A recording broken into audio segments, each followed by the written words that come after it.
Hello friends, स्वागत है आपके अपने चैनल शिल्पीज किचन में।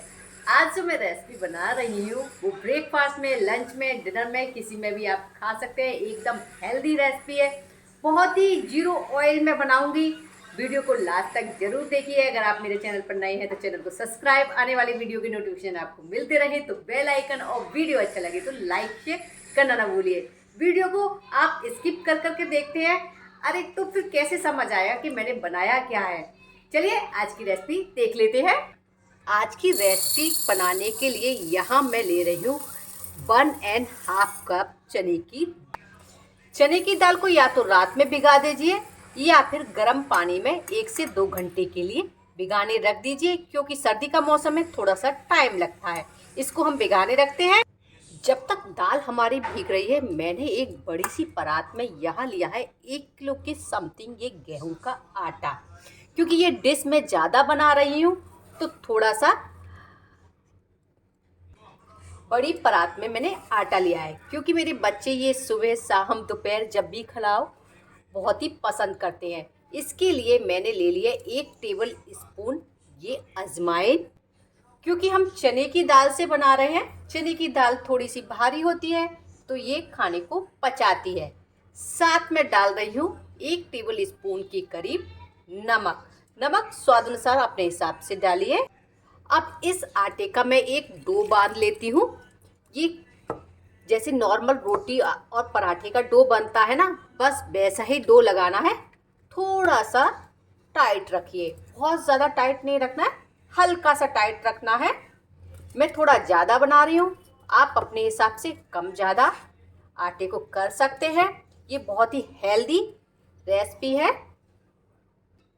देखिए आटा बिल्कुल हमें इस तरीके से लगाना है जैसे हम बिल्कुल रोटी पराठे का लगाते हैं ना, एकदम मसल मसल के ऐसे हमें ये आटा लगाना है। आटा सॉफ्ट होना चाहिए, टाइट नहीं। ये देखिए देखिए आटा हमारा लगकर तैयार हो गया है। अब हमको ये 10 से 20 मिनट के लिए ढककर रखना है। देखिए आटा कितना सॉफ्ट है। अब मैं ढककर रख देती हूँ। अब एक मैंने ले लिया है मिक्सी का जार, इसमें डाल दूंगी इतने बड़े बड़े मैंने लिए हैं ये अदरक के टुकड़े। मैं नीचे इसलिए डाल रही हूँ, कभी कभी पीसेस रह जाते हैं ऊपर डालने से। 4-5 हरी मिर्च, मिर्च कम ज़्यादा आप अपने हिसाब से कर सकते। साथ में कोरिएंडर सीड यानी कि धनिए के जो बीज होते हैं ना, वही। अगर आपके पास नहीं है तो आप पाउडर डाल सकते हैं।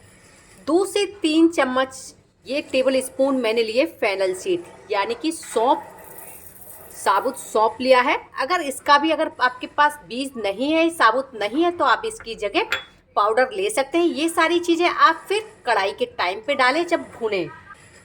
ये मैंने 1 पिंच के करीब हींग ली है। हींग मेरी ये दाने वाली है इसलिए मैं इस समय डाल रही हूँ। अगर आपकी पाउडर वाली है तो अभी ना डालें। दाल भी हमारी बीक कर एकदम रेडी हो चुकी है। ये देखिए नेल्स हमारा गड़ जा रहा है, यानी कि तैयार है। अब हमने जो सामान जिस मिक्सी के जार में डाला है ना, उसी में इस दाल को हम कर देंगे शिफ्ट इस तरीके से। अगर आपका मिक्सी का जार छोटा है तो आप इसको 2 बारी में पीसें। और इसमें यहाँ पे मैं डाल देती हूँ नमक, साथ में डाल देती हूँ आधा कप के करीब पानी। अब इसको हम दरदरा रुक रुक कर चलाते हैं। देखिए दाल के थोड़े से दाने इसमें रह गए हैं, कोई बात नहीं, मुझे ऐसी ही कंसिस्टेंसी चाहिए थी। मैंने इसमें आधा कप पानी ही डाला है। अगर आपकी दाल नहीं पिस रही है तो आप और पानी इसमें डाल सकते हैं। अब चलते हैं गैस की तरफ। गैस पर कढ़ाई पर मैंने ऑयल डाला है 1 चमचे की करीब, कम ज़्यादा आप अपने हिसाब से कर सकते हैं। अब मैं डालूंगी इसमें 1 टेबल स्पून के करीब हल्दी पाउडर। अगर आप फेनल सीड या कोरिएंडर सीड को इस टाइम आप डाल सकते हैं, अगर साबुत नहीं है तो। आधा टेबल स्पून डाल रही हूँ लाल मिर्ची पाउडर।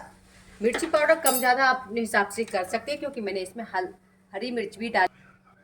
अब जो दाल हमने पीस के रखी थी वो हम इसमें शिफ्ट कर देंगे। मिक्सी के जार में जो दाल रह गई है उसको मैंने आधा कप पानी के साथ डाल दिया। लगातार चलाते हुए फुल फ्लेम पर इसको हम भून लेंगे।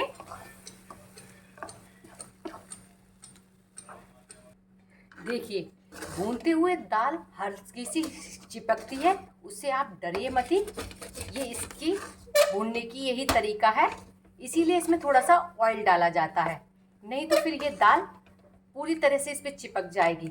अब जब ये हल्की हल्की बिखरने लगे तो हम गैस को कर देंगे बंद, यानी कि हमारी भूनकर तैयार हो गई है। भूनना इसलिए ज़रूरी है क्योंकि इसकी लाइफ स्किल बढ़ जाती है। आप इसको 2 से 3 दिन रखकर खा सकते हैं। देखिए दाल हमारी इस तरह से बिखर जाएगी। अब इसको हम रख देते हैं ठंडा होने के लिए। डो को देख लेते हैं, एकदम बढ़िया। हाथों पे लगाएंगे थोड़ा सा कुकिंग ऑयल और इसकी थोड़ी सी लोइयाँ तोड़ लेते हैं। जिस साइज के आपको ये नाश्ता बनाना है उस तरह से इसकी लोइयाँ छोटी बड़ी आप कैसी भी तोड़ सकते हैं। मैंने पहले आटे को इस तरह से लंबी शेप में कर लिया।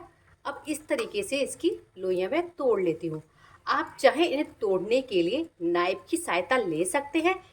मैं थोड़ा जल्दी कर रही हूँ इसलिए। लोई तोड़ने के बाद मैं इस तरीके से इसके पेड़े बना कर रख लूँगी। छोटा बड़ा साइज आप अपने हिसाब से कर सकते हैं। अब हमको इस तरह से एक लोई लेनी है और हल्का सा हाथ को चिकना कर लेना है, जिससे ये हाथ पे चिपके नहीं।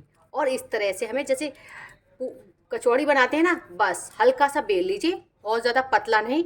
अगर आप ऐसे नहीं हथेली की सहायता से नहीं कर सकते तो आप इसको बेल लीजिए।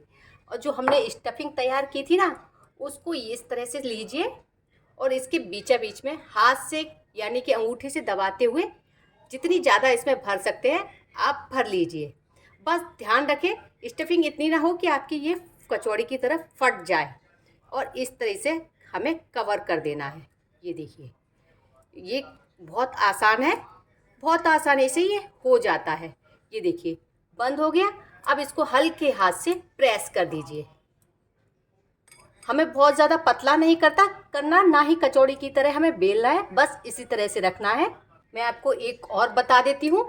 इस तरह से हमें हल्का सा इसको प्रेस करना है और जो हमने स्टफिंग बनाई थी उसको इस तरीके से इसमें भरना है। जैसे आलू की पिठी हम भरते हैं, बस आप अंगूठे की सहायता से इसको दबाते जाइए और इसको कचौड़ी की तरह बंद करते जाइए। इस तरह से स्टफिंग इतनी होनी चाहिए ये पूरी तरह से भर जाए, और इतनी ज़्यादा भी नहीं होनी चाहिए कि ये फट जाए। और हल्के हाथ से इस तरीके से हमें प्रेस कर देना है। इसी तरह सारे से बना के रख लेते हैं। लीजिए ये बनाकर मैंने तैयार कर लिए हैं और 2 बनाए हैं ये छोटे छोटे पूजा के लिए। जब भी हमारे यहाँ कोई भी शुभ काम होता है तो हम इस तरह से छोटी पूड़ी या कोई भी कचौड़ी बनाते हैं। अब गैस की तरफ चलते हैं। गैस पर मैंने एक बर्तन में रख लिया है पानी। मैं इनको स्टीम नहीं करूँगी, उबालूंगी भी नहीं, उबालूंगी इनको, फ्राई भी नहीं करूँगी। इसको एकदम हेल्दी तरीके से बनाऊँगी। इसमें डाल रही हूँ 1 टेबल स्पून के करीब नमक, क्योंकि पानी में डालने से थोड़ा सा नमक इसका हल्का हो जाए। 1 टेबल स्पून के करीब इसमें डाल रही हूँ कुकिंग ऑयल। जब हम इनको पानी में डालेंगे तो एक दूसरे से चिपकेंगे नहीं। पानी पर अच्छे से उबाल आ गया है तो मैं इसमें ये एक एक करके डालती जाऊंगी। अभी मैंने गैस की फ्लेम को हाई रखा है जिससे इसके ऊपर उबाल आता रहे। जब हम इसको इसमें डालते हैं तो ये नीचे जाकर बैठ जाते हैं, इसलिए एक बार इनको लकड़ी से चला दीजिए जिससे ये नीचे चिपके नहीं। एक बार में जितने आ जाएंगे हम उतने डालेंगे। देखिए इस पे कितनी अच्छे से उबाल आ गया है। इसको पकते हुए 10 से 20 मिनट हो गए हैं, सारे फल हमारे ऊपर आ गए हैं। अब इस स्टेज पर हम इनको निकालने के लिए एक स्ट्रेनर ले लेते हैं। देखिए मैंने ये स्ट्रेनर में निकाल लिए हैं। अब मैं आपको सर्व करके दिखाती हूँ। मैं आपको एक कट करके भी दिखाती हूँ। आप इनको ऐसे भी खा सकते हैं और इनको फ्राई करके भी खा सकते हैं। ये देखिए इनका लुक। अब मैं आपको सर्व करके दिखाती हूँ।